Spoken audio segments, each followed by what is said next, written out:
All right, guys, welcome back. Brand new Take Aim podcast this week. I'm with Matt Futtere from VIP Broadheads, Veteran Innovation Products.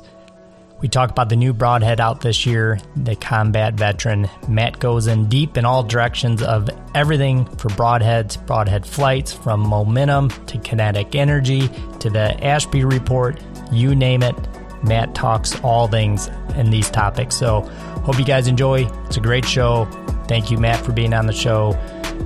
Just a wealth of knowledge, that guy, so it's really interesting to have talks like that with him. But hope you guys enjoy. Awesome broadheads as well. Totally unique, something new to the market. Matt's done a great job with these heads. So, again, hope you guys enjoy.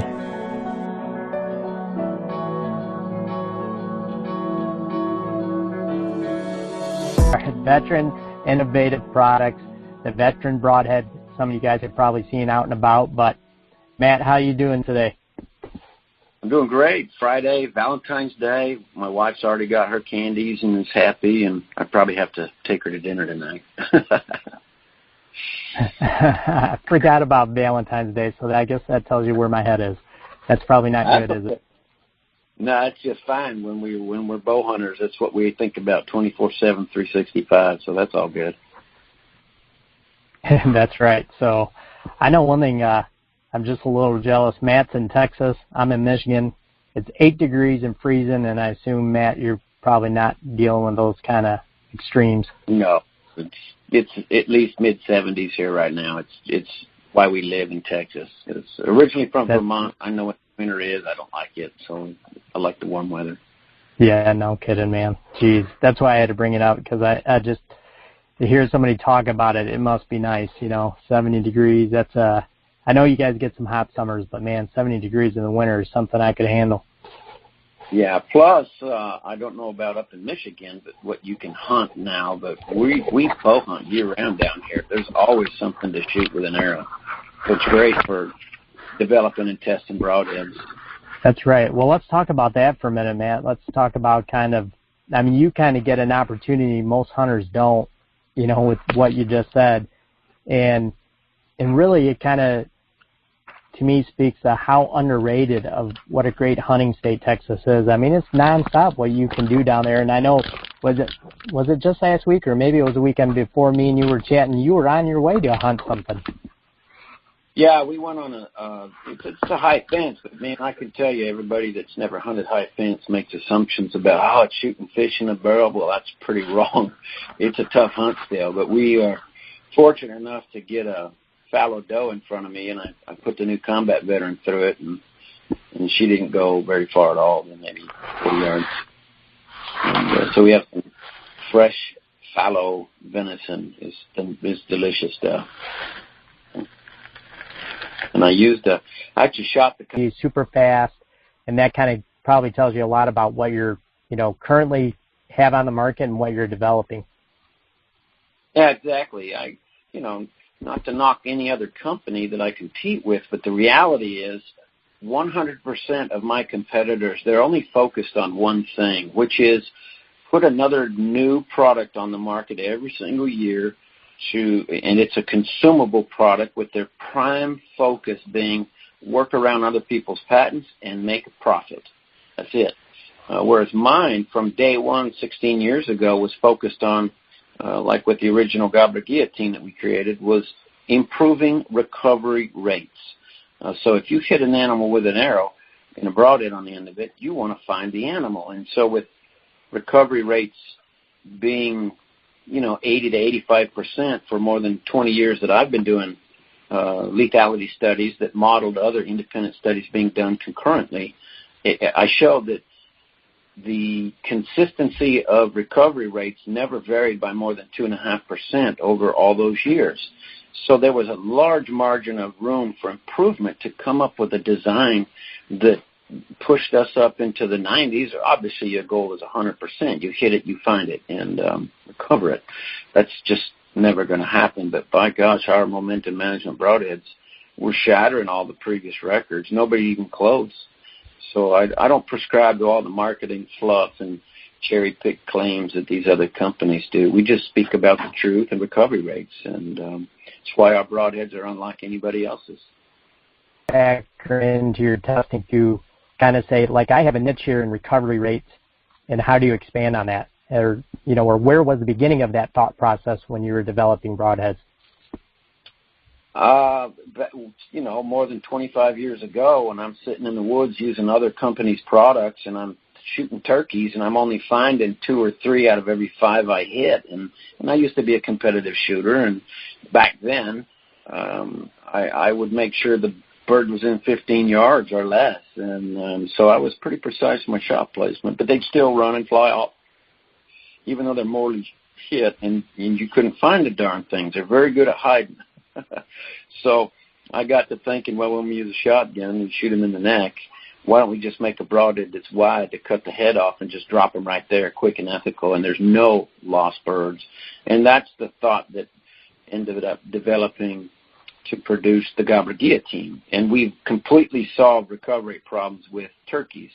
I was so successful that a bunch of folks around the nation asked if I would put that same innovative thought towards big game animal broadheads. And so that's when I started the infancy of doing lethality study on my own, obviously reading everything out there with everybody else doing things and just absorbing everything I could. But my background's a little different than most folks in that I'm about the most high-tech redneck you'll ever talk to. And, I'm worked on particle accelerators and Navy nuclear power and all kinds of fun stuff, electronics. And so anyway, I applied all this high-tech engineering background to focus on synthesizing down to the root fundamental of why we're experiencing what we experience with recovery rates. And I realized early on that compressible cutting width would allow a straighter line travel of arrow to get the complete pass-through, because I noted if you get the pass-through, you are more apt to recover the animal. And so that was the initial focus. And then I quickly realized when the mechanicals came on the market that the coupled with a wider cut, that improved recovery rate slightly, 3 to at best 5 animals compared to fixed blade broadheads, and typically 2 to 3 animals on average year to year more than a fixed. So I coupled the thoughts of, well, why don't we have all the benefits of fixed, all the benefits of mechanical, but provide a compressible cutting width for that momentum management and a wider cut? So my initial design was more like a fixed blade, but it was a razor wire called the Atom. And we fell into, basically it was a 1-inch by 1-inch fixed blade, but we actually achieved recovery rates equal to that of the mechanicals. And so I knew I was onto something, but it wasn't the answer. And between that and peer pressure of, well, we like razor wire, but we want scalpel sharp razor blades, then I came out with what was called the Radian. And it was basically a fixed blade broadhead with compressible cutting width that spanned 1.5 inches always at launch. But if you hit bone, it would compress, rebound, and allow your suspension system to absorb the bump basically by automatically adjusting the cutting width to allow the arrow or bolt to go straight. And we had great success with that, but it ended up not satisfying me. I didn't like the durability and reliability of the spring forces or the blade strength, and so I just took it off the market and said I can do better. And 5, 6, 7 years later, I came out with the Veteran Broadhead.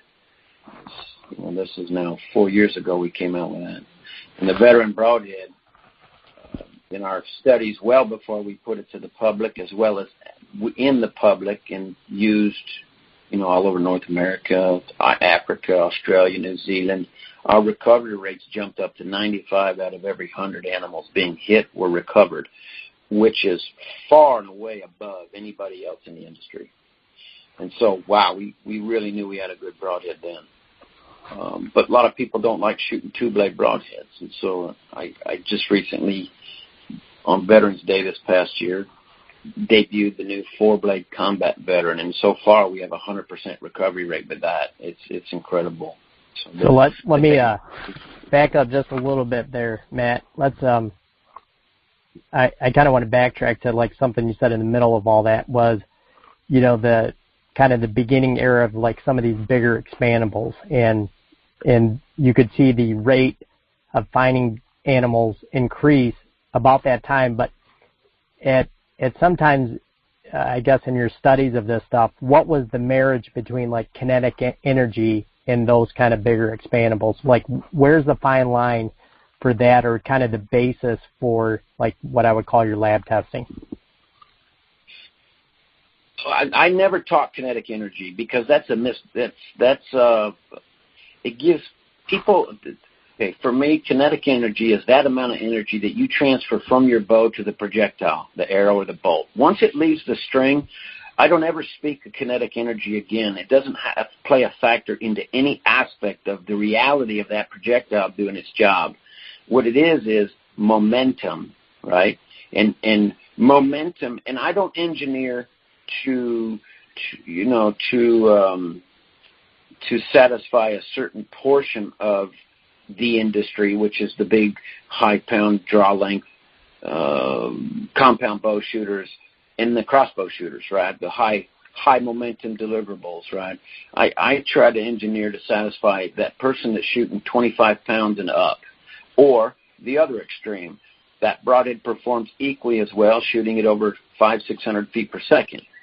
And so those are the different dynamics I take into it. But momentum is the word you want to use, and not anything about kinetic energy, because that's got no bearing on anything. And, okay, so explain that to listeners then, Matt. How do we achieve momentum, and how did you trace that, or kind of what I did was, here's the thing. It's a lot of different dynamics come into play. With fixed blade broadheads, you typically have a better length to width ratio, or what they call a mechanical advantage, to more efficiently penetrate a hard medium, bones or muscle tissue, things of that nature, skin. Whereas a mechanical has a terrible length to width ratio, plus just in the function of the blades being closed and then have some mechanical motion to open up at impact, that also removes forward momentum energy and converts it to the energy necessary to open up the blades. And then, because the length to width ratio is bad, it takes more momentum energy away from the forward penetrating progress to move that same inch through that first bit of animal than compared to, say, a traditional two-blade broadhead, right? So that's right. Why it evolved over the years that folks recommend, well, if you're low poundage and you need to be shooting a fixed blade broadhead like a traditional, whatever, and you'll get better penetration. Well, that's true, because when the mechanical opens up, it has a very wide cut width that engages a lot more surface area and exponentially reduces forward penetrating distance potential, but also it greatly amplifies the deflection value. So you have two things you're fighting. And so when you have a total typical average mass weight of an arrow and 100 grain broadhead for all the 90% plus of the bow hunters that are in North America, they're shooting somewhere between 380 grains to 420 grains right in there. Now that's plenty for a white-tailed deer until you start shooting mechanicals that are wide and you engage a couple of ribs or a shoulder blade or whatever, and then you get a good hunt, goes bad in a heartbeat. So how do you improve if you're still maintaining that same momentum value from that customer's bow, delivering a broadhead that has all those benefits of a fixed blade, traditional, good length to width ratio, penetrate, smash through bone most effectively with minimal deflection, and then open wide, so you amplify the lethality factor, which has already been proven to deliver higher recovery rates, but also deliver the exit wound. I can't tell you how many deer are killed but not recovered because you didn't get a pass through and the blood fills up inside.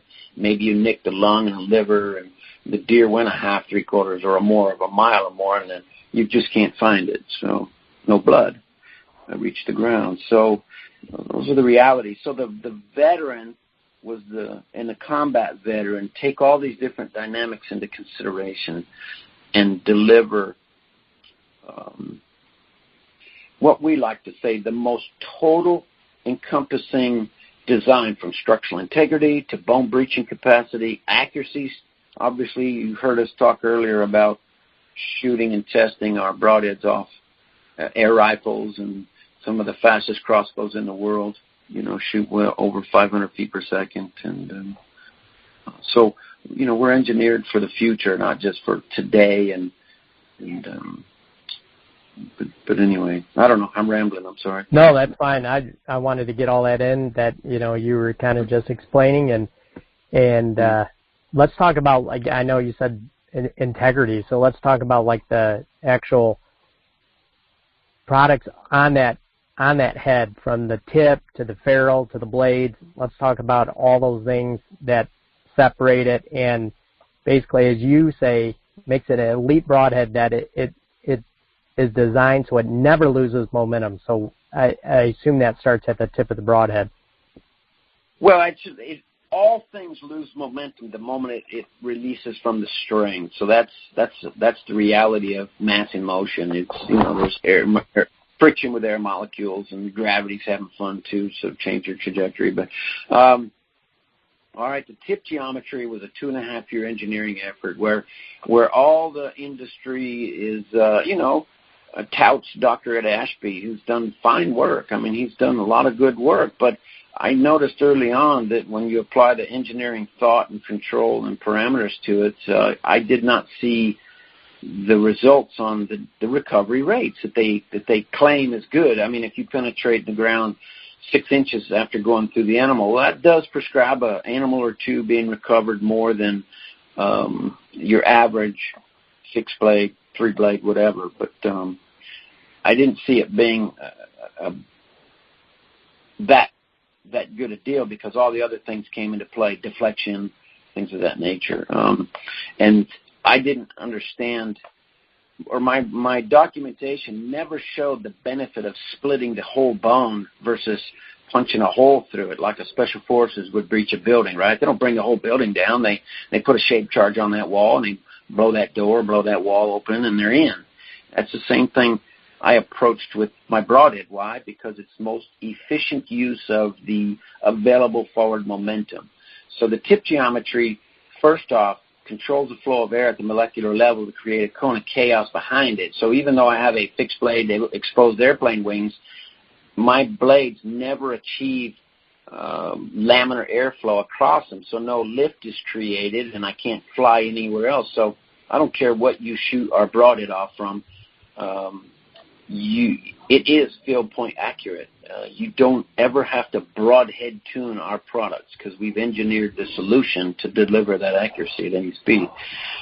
The tip also does double duty in that when you strike a major bone, that specific 4-blade, if you will, pattern, the way it's angled and shaped, it punches a very specific hole through bone and pretty much clears the way for the blades to follow. Furthermore, right behind the tip... Matt, so let me interrupt 1 second. So what that does is, and correct me if I'm wrong, so you're saying, if I was to look at your broadhead, I would say, there's no way this guy can achieve this. I'm just speaking like somebody at, any of the stores. Yeah. That there's no way this can achieve, field point accuracy. Because I would just look at it and say, the length of the blades, they're wide, they're back setting like that. But you're saying the tip does all that to where it creates a gap. I will call it a gap in air right there, where those blades can't be affected by a crosswind or a draft coming off of that tip of that head. So that in turn gives you, from your studies, that field point accuracy. I'll break it down so you can understand very simply. Have you flown on a jet? Yes. Okay. You're up there 28 to 32,000 feet flying on Delta or American Airlines, whatever, and you're going across the country. Right? You take off, you get up there, they set their speed, and it's smooth as glass, right? But all of a sudden, what happens when you hit turbulence, right? The bottom drops out, right? The plane actually instantly falls out of the sky. When the wings go through chaotic and unorganized air, it stops creating lift. The plane drops. Then it goes back into organized air. The wings create lift again, and you lift back up. That's the bumps that you feel in your butt, okay? Exactly what happens. That's exactly what happens when all broadheads go through the air. Typically, they're going through laminar or the planar, I should say, there is planar airflow across their surfaces, so that's why you have to broadhead tune.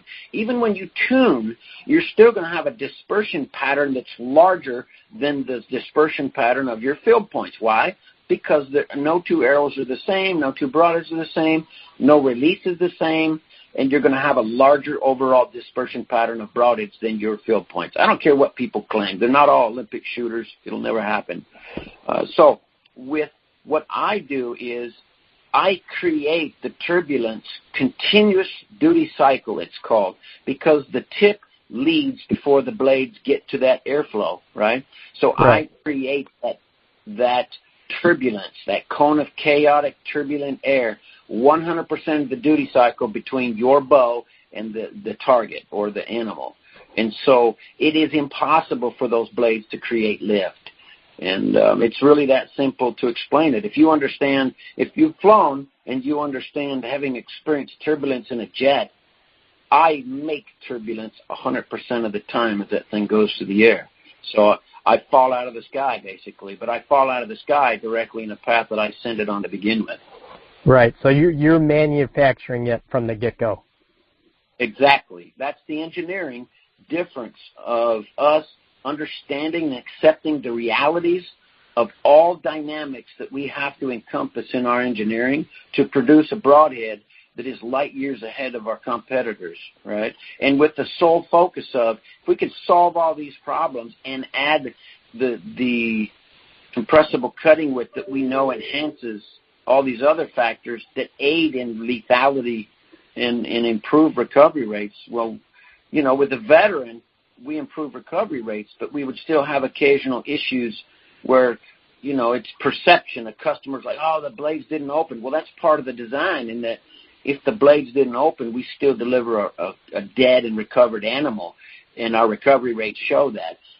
You know, but customers wanted perfection. You know, they hold us to a whole different standard than any other broadhead company, which is fine because it drives me to make a better broadhead. And now the combat veteran is just the pinnacle of my engineering.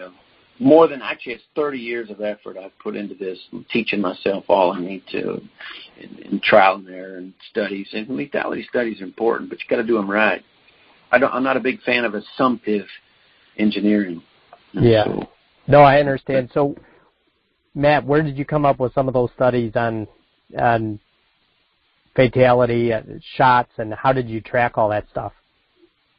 Well, there's a study on a naval base that is they define criteria of 20 yards and less, white-tailed deer, broadside, crossbows, compound bows, and there was some traditional in there, and their recovery rates showed, you know, a pretty good data. But when you read like Dr. Ed Ashby's stuff, he's shooting dead animals and he's getting secondhand knowledge from people telling him what happened, and you know, there was just too much assumption going on there. So when I set my testing up, it was very precise, and from an engineering, I tried to eliminate the human variable.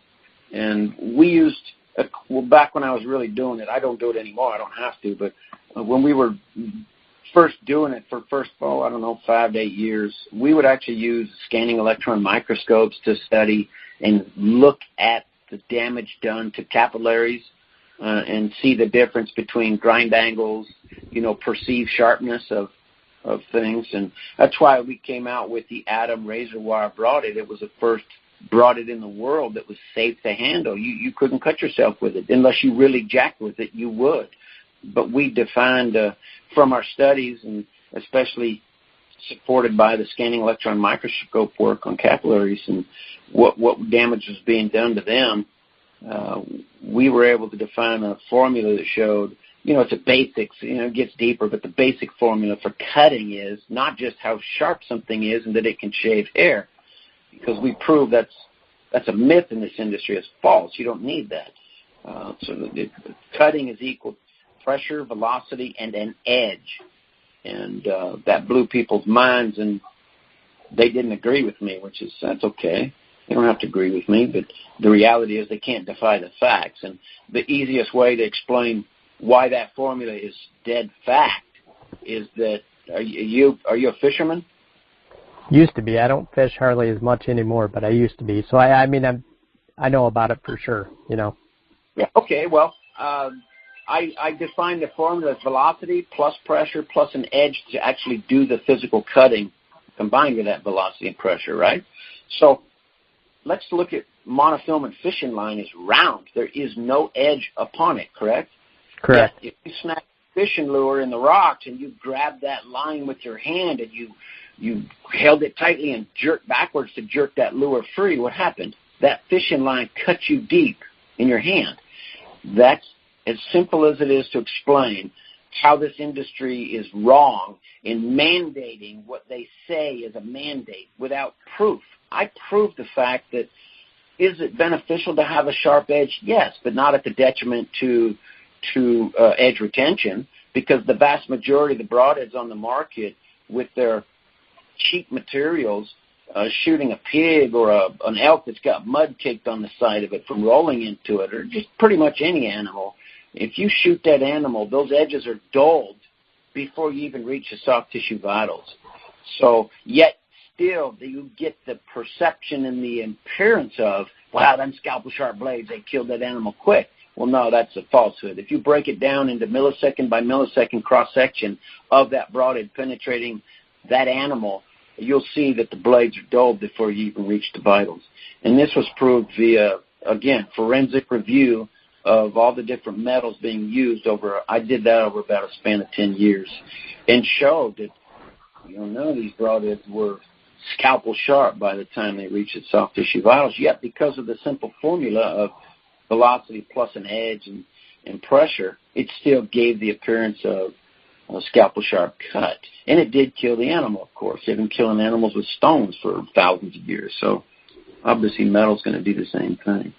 So anyway, these are the facts and the details that I don't hear me. All right. Yeah. I apologize again. We're having issues. Yeah, I hear you. Issues with the Wi-Fi, everybody. But usually it's not this bad, but today it's bad for some reason. But Matt, I had read part of that, I believe, that same report that you had read, and correct me if I'm wrong, they had it broke down to, each kind of weapon for archery and then each type of broadheads. Is that correct? And it seemed like a lot of them, which I was surprised. Yeah. Go ahead. I was surprised that recovery rates were as high as they were on some of those. I was shocked on some of those studies, to be honest. Yes. Yeah. My studies show in the 20 years that I did it, back when I did it, my studies showed fixed blades on average, year to year to year, did not matter what make, model, whether it was single bevel, double bevel, 2-blade, 3-blade, 4-blade, did not matter. Cutting width didn't matter. About 83 out of 100 animals were recovered, right? And so that lost 17 animals that were hit, went unrecovered every single year, and the data never varied by more than 2.5% year to year to year. So it was pretty accurate. And so the mechanicals, while I've seen a study that said 90% on mechanicals, I've never seen that. I've never seen that until our veteran broadhead. That was the first one that we ever saw go over 90, and it was actually initially 97. They've since dropped down. Now it's 7 years in the study. It's dropped down to 95 point something. But the mechanicals for me showed 87 on average out of every 100 animals were recovered that were hit, and that left 13 animals every year with mechanicals that were hit and unrecovered. And so that's what drove me, because the little extra cutting width on the marginal shots seemed to be the difference, is what you can assume out of that. I don't like assuming, but forensically, that's you would assume, yeah. You would assume. The forensics, when you do the forensics, you can see that one blade, it got that long, and that was the difference in recovering that animal. And, whereas if it was a fixed blade, we've actually seen fixed blades that would 3-blade broadheads go between the liver and lungs on a perfectly broadside shot. They laced open the liver slightly, and they laced open the back of the lung slightly. But that animal, it never died. It just kept going and going. And that animal was killed, a few weeks later. And that's why we know the forensics of it, because the wound was healed up already in just a few weeks. And then you do the autopsy, and you can actually see where the broadhead cut through the liver and cut to the back of the lung. It was crazy. It was one of those, wow, it's 1 in a million recoveries of that specific animal. So that is pretty wild.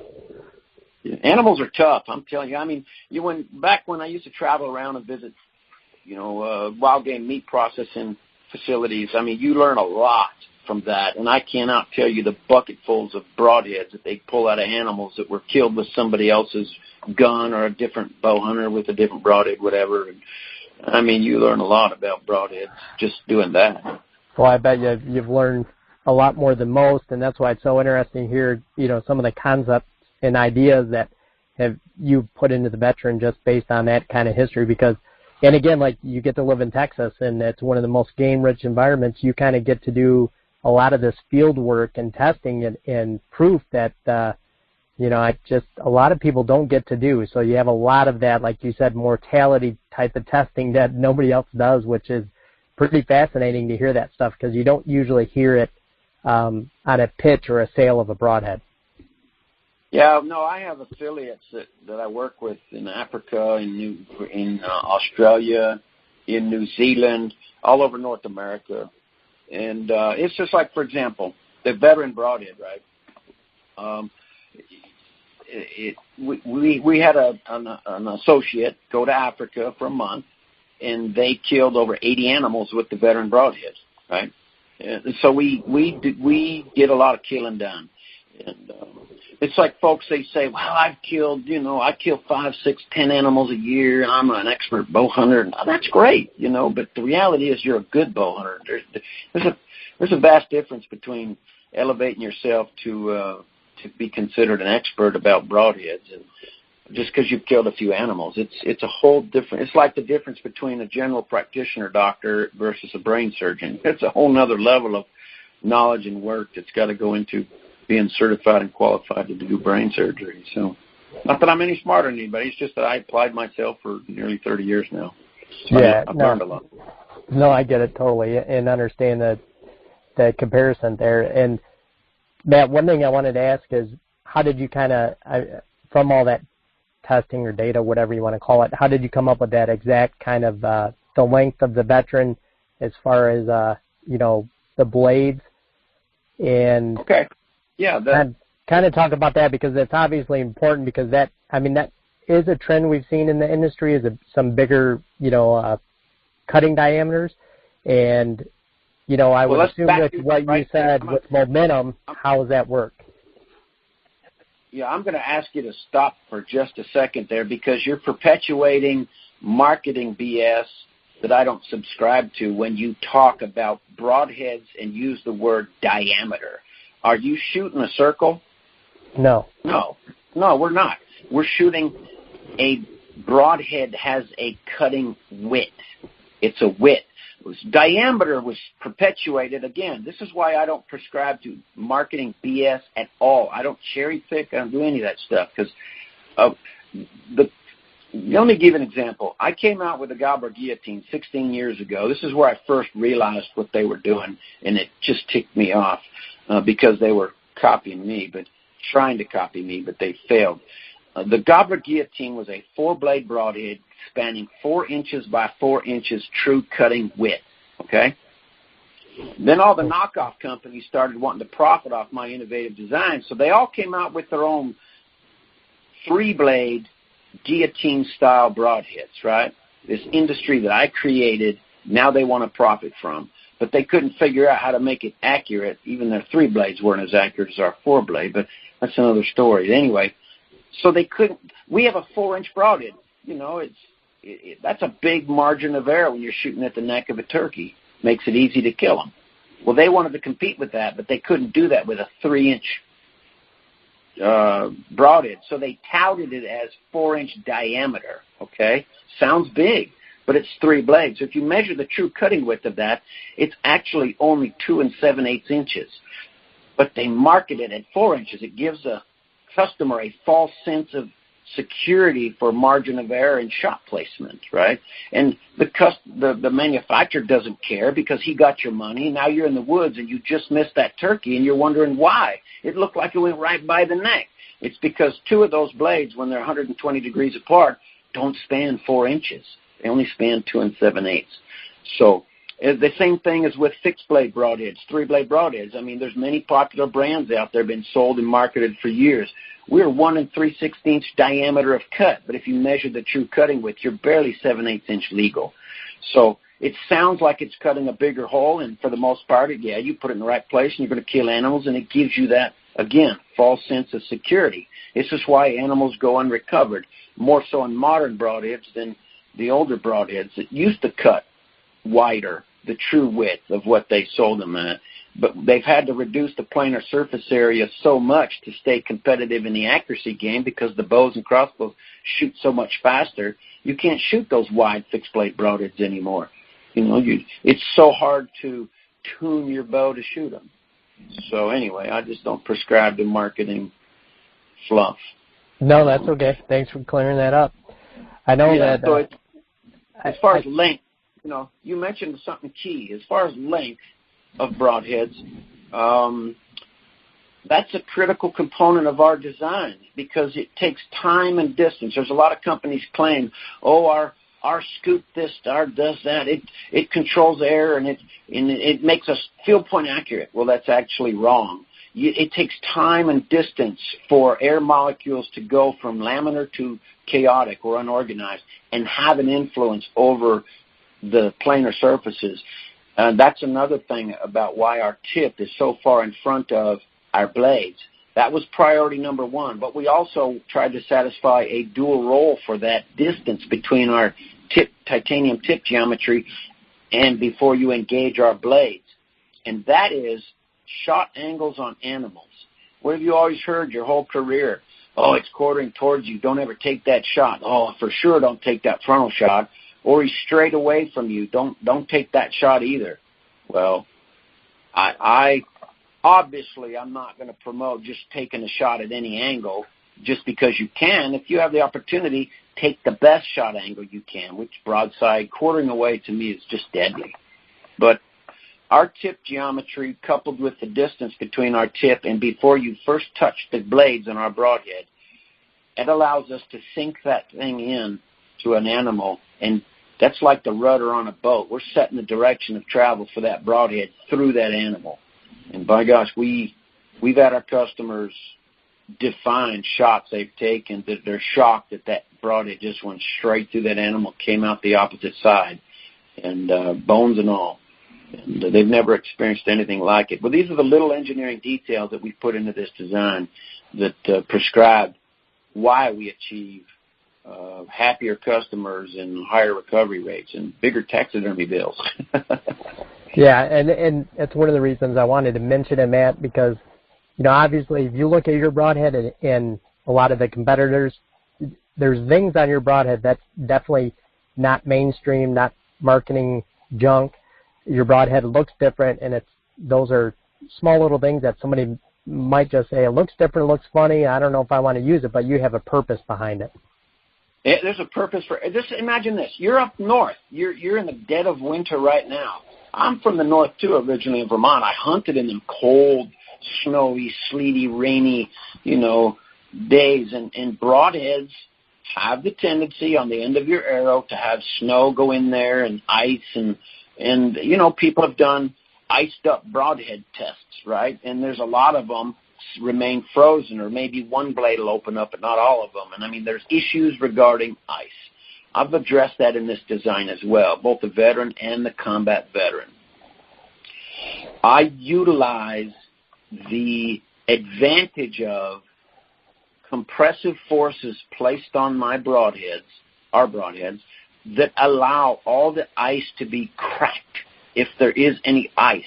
That way, as you go into the animal's body, we've cracked the ice as well as you've got frictional values that are scraping it off the broadhead and the blades or wherever now that it's cracked. But also, as soon as you enter into the animal, what's the temperature of the animal? It's pretty hot. So we've cracked it. We're able to mechanically move with freedom and plus the animal is the lubricity or the warmthness of the blood and all those other soft tissue vitals is going to aid in the ice being eliminated pretty quickly. So we're engineered to operate in extreme cold and extreme conditions, as well as the heat doesn't bother us either, of course. There's a lot of different thought. I mean, there's, like I said, the thoughts that went into this design, into these designs, is light years ahead of anything I've seen on the market to date. They're just, there's definitely a reason for everything. Yeah, no, there's a lot of stuff, and it's actually probably hard to cover everything in one podcast, Matt, but I wanted to ask you about like the dual spring kind of, I don't know if you call it, variable cutting with suspension, I believe, but tell me a little bit about that and what it does, and because that's unique in itself too, and totally different than really anything on the market. Yeah, when you have a fixed blade broadhead, it's rigid, right? It has a set angle of the swept back blade that impinge upon your animal that you're going through. Same thing with a mechanical. When they open up, they're nothing but a monster fixed blade broadhead with a very poor length to width ratio. So they impact a whole lot of stuff going through, which is, they market it as a good thing, but the reality is it's not so good sometimes, because for every action there is an equal and opposite reaction. Meaning, as soon as you strike an object, there's nothing in nature that's perfect.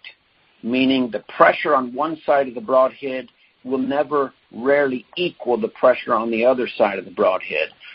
Just consider, on one blade you're hitting a bone as you're entering the rib cage, but on the other side you're between the ribs, so there's no pressure on that side compared to the pressure of striking a bone. So your broadhead immediately wants to move, change direction, and wherever your broadhead goes, your arrow shaft follows. So you've deflected tremendously.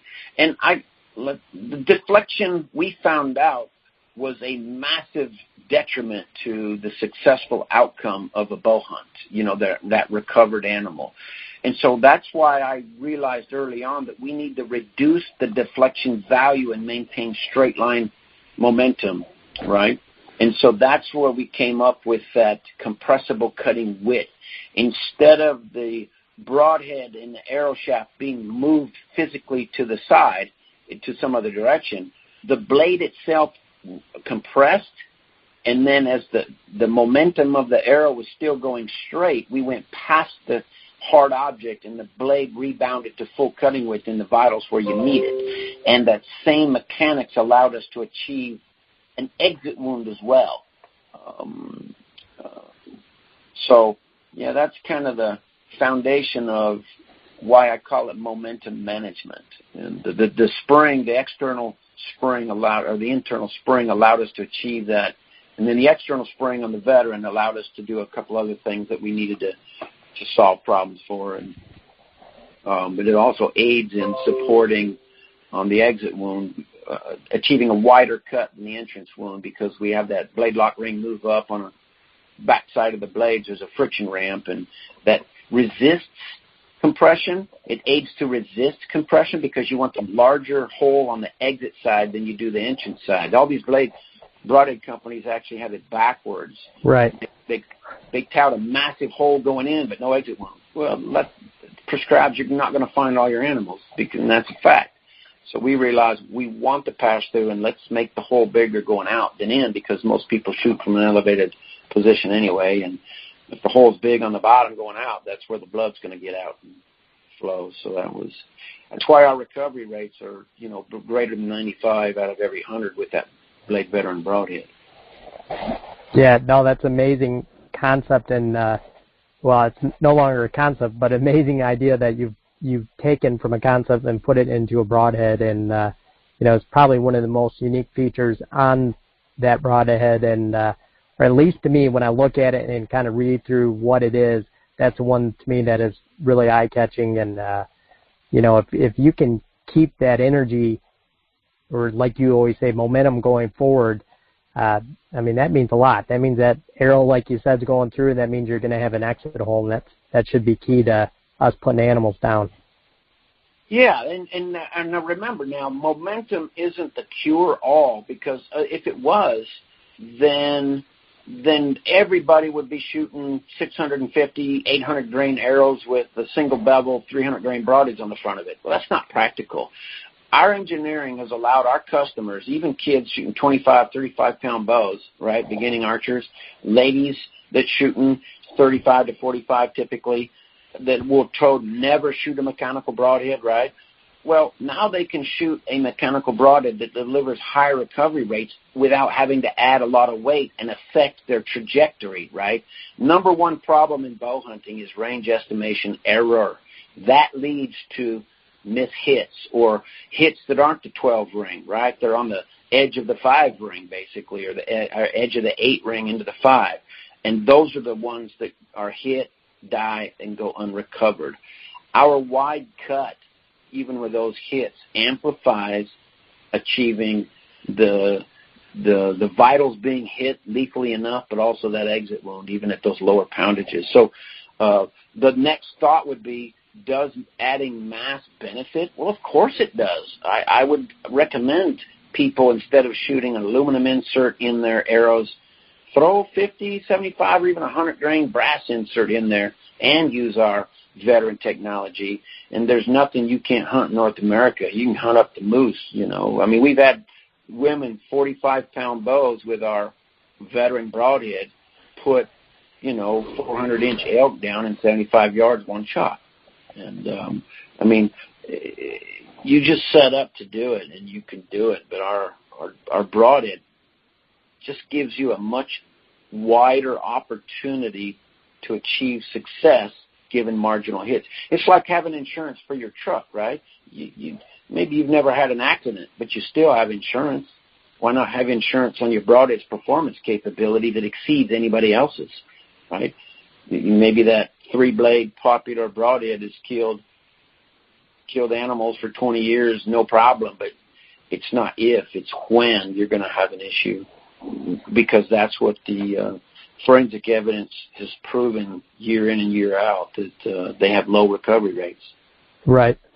So, Matt, before we go, we're approaching an hour here, and I know we'll probably do this several more times between now and next year, or even hunting season, because there just seems to be like so much information out there, and I would love to pick your brains more about it. But before I let you go, I'd just give us a rundown on the veteran, the specs on it, from the size, the cutting diameter, to what grain it is, and the new combat veteran as well, and where to find them.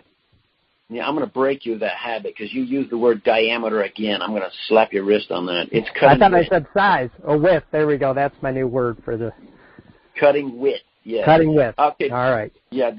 Don't slap me. I apologize. I know, that's fine. I'm just having fun. I know, I'm teasing. The veteran broadhead comes in 100 grain, 125 grain, and a new all-steel 175 grain. The cutting width is always delivering 1 1/4 inches, always. Even if the blades don't open, you still have a big cut.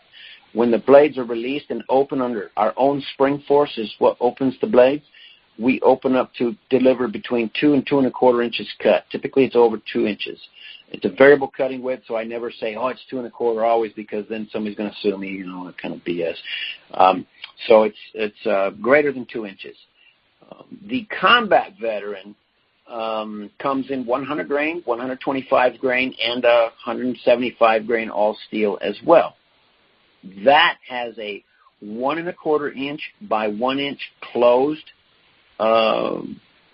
blade cutting width. When the blades release, it opens up to 2 inches by 1 1/4 inches, and the two main blades retain the independent blade compressible cutting width capability. So it makes a big hole. Yeah, it does. As everybody that's used it this year has said, it's absolutely flawless. They'll never shoot anything else, and they are really enjoying this combat veteran technology. And one thing I want to talk about too, real quick before we go, is I think we forgot to mention is just how you can change the heads. Explain that, Matt, to change your actual 100, 125 grain heads just with the change of the tip on the broadhead.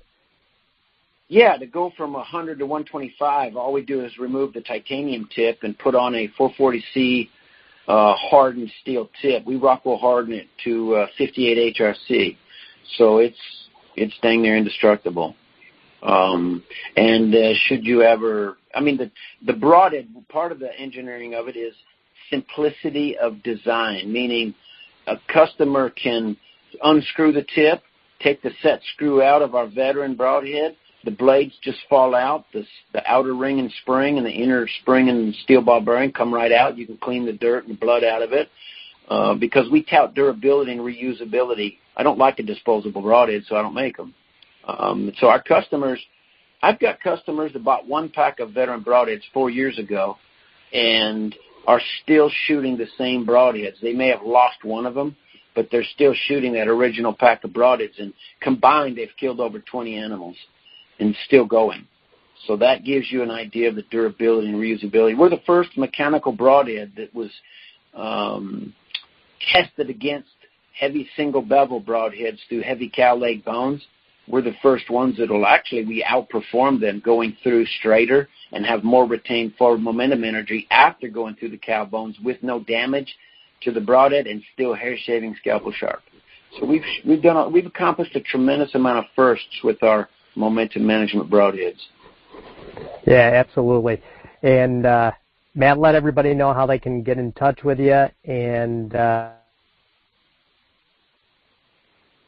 insight and all the stuff you've done, completely unique testing and different things that nobody else has done. And it was great that you got to share some of that with us today. Well, I thank you for having us on, and you can reach us. Probably the best person you want to talk to is my lovely wife, Cindy. She's much prettier than I am. You can call her at 512-515-6299. Our website's still being updated, upgraded, whatever, but you can go to www.veteranip.com and see all of our products there. Combat Veteran's not on there yet, but we're trying to get that put up as quick as we can. But best thing is just give us a call and be more than happy to chat bow hunting, broadheads, and swap some stories. Absolutely. And Matt, like I said, I look forward to having you on again. This show will be out next week for everybody, but you can find us every week, as you know, on the Outdoor Podcast channel, iTunes, and the Unfiltered Outdoor app. And thanks again, Matt, for your time today. Awesome broadheads, and just super unique what you guys have done with them, and just kudos for coming out with something that is kind of against the everyday regular stuff we buy at the store.